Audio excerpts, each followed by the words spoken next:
क्योंकि सीधा सीधा अगर आप हम चाहे सोशल मीडिया पर कुछ भी पोस्ट करें, प्रधानमंत्री नरेंद्र मोदी अगर लक्षद्वीप को प्रमोट कर रहे हैं सोशल मीडिया पर, तो आखिर क्या मालदीव को इस बात की इजाजत मिल जाती है कि वो कुछ भी कह दे, कोई भी टिप्पणी कर दे? अब देखिए भारत में किस तरीके से जो क्रिकेटर्स है, फिल्मी हस्तियां हैं, वो प्रधानमंत्री नरेंद्र मोदी के साथ, देश के साथ नजर आती हैं। वो क्या कह रही है वीरेंद्र सहवाग? भारत आपदा को अवसर में बदलना जानता है। भारत ने आपदा में कैसे मदद की थी या मालदीव की, ये सबको याद है। अब देखिए अमिताभ बच्चन वो कह रहे हैं कि हमारी आत्मनिर्भरता पर आंच मत डालिए, आंखें दिखा रहे हो, बड़े बड़े नाम हैं। पीवी सिंधु क्या कह रही है? लक्षद्वीप का सौंदर्य अद्भुत है।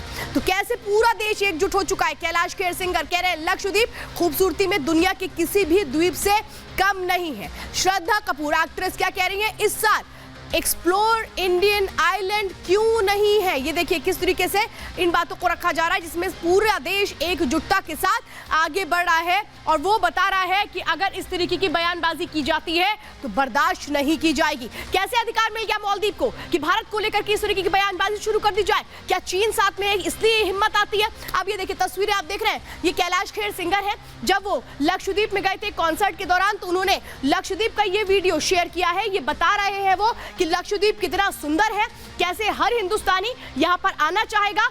कुछ लोग जो एक तरीके से चिढ़ रहे हैं उनको जवाब कैलाश खेर की ओर से दिया जा रहा है और इसी तरीके से बहुत सारे वीडियोस हैं जो अब सोशल मीडिया पर शेयर किए जा रहे हैं। आप समझिए मालदीव को कैसे भारी संकट का सामना करना पड़ सकता है, दाने दाने के लिए मोहताज हो सकता है मालदीव। क्यों? ये समझिए 56% जीडीपी पर्यटन पर आधारित है मालदीव की। 2021 में अगर बात करें तो $3.49 बिलियन की कमाई की गई थी मालदीव की ओर से। दक्षिण एशिया में सबसे बड़ा टूरिस्ट स्पॉट है मालदीव। दक्षिण एशिया के लगभग आप समझिए 24% टूरिस्ट यहां पर जाते हैं हर साल। टूरिस्ट में भारतीयों की जो हिस्सेदारी है वो 11% है। ये मालदीव को भूलना नहीं चाहिए कि अगर हिंदुस्तानियों ने बॉयकॉट मालदीव कर दिया तो फिर क्या होगा।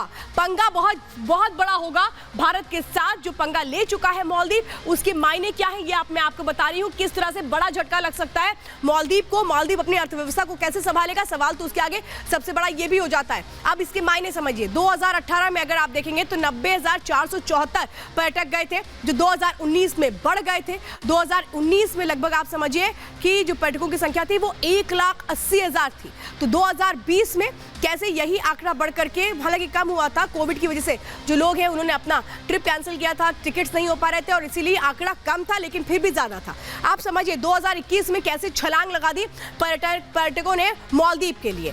2,91,000 पर्यटक पहुंचे थे। 2022 में जो ये संख्या है ये 2,41,000 हो गई।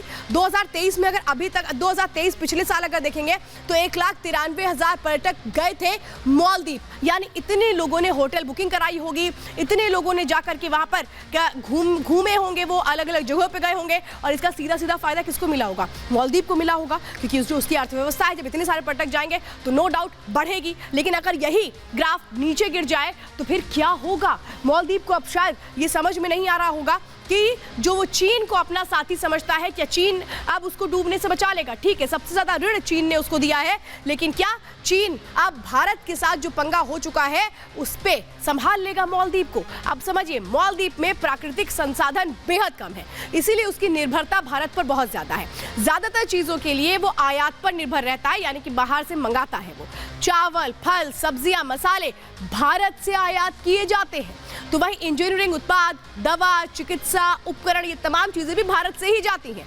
सीमेंट, पोल्ट्री उत्पादन के लिए भी भारत पर ही वो पूरी तरह से निर्भर करता है। और अगर भारत ने ये कह दिया कि नहीं अब यहां से वो चीजें नहीं जाएंगी, तो फिर मालदीव किसकी तरफ देखेगा? चीन की तरफ देखेगा। वो चीन जो अब भारत की तारीफ कर रहा है और कह रहा है कि भारत की विदेश और आर्थिक नीति बहुत अच्छी है। अब कैसे चारों खाने चित हो चुका है मालदीव। मालदीव को भारत से माफी मांगने के अलावा अब उसके पास कोई भी रास्ता नहीं है। लेकिन भारत कैसे जवाब देता है? जब जवाब देता है तो फिर आंसू निकाल देता है।